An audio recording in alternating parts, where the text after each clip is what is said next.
Le Bénin révélé de Patrice Talon et la marche vers le développement de Denis Sassou Nguesso. Deux visions différentes de la gestion d'État qui trouvent convergence dans cette signature d'accord portant sur la recherche scientifique et l'innovation technologique. Pour le Bénin et le Congo, c'est là un instrument juridique qui vient consolider les liens de coopération entre ces deux pays dans des domaines d'intérêt partagés.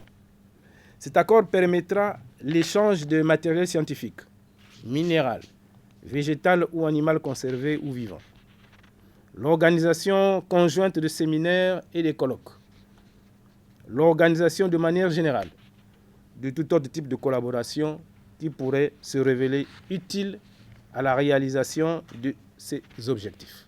L'accord de coopération est conclu pour une durée de 5 ans, renouvelable par tacite reconduction.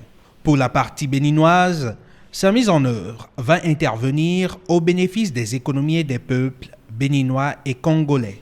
Quand on sait l'importance du secteur de l'enseignement supérieur et de la recherche scientifique dans l'acquisition du savoir, clé de voûte de développement de tout pays, l'on ne peut que se réjouir légitimement du pas qui vient d'être posé dans le bon sens pour un avenir prospère.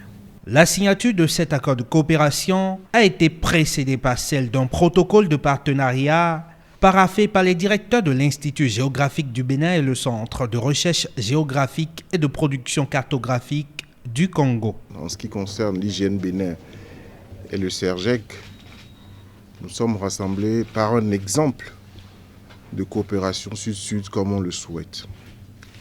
Et je voudrais que ce genre de coopération se multiplie. C'est ma joie, c'est mon plaisir, c'est ma satisfaction de le dire et je souhaite vraiment que très vite entre IGN Bénin et le CERGEC du Congo, cette coopération donne beaucoup de fruits. Intervenant dans un cadre de coopération sud-sud, cet accord de coopération entre le Bénin et le Congo est désormais porteur de nombreux espoirs. Entre autres, fournir des outils scientifiquement conçus et adaptés en vue du relèvement du niveau de vie des deux peuples.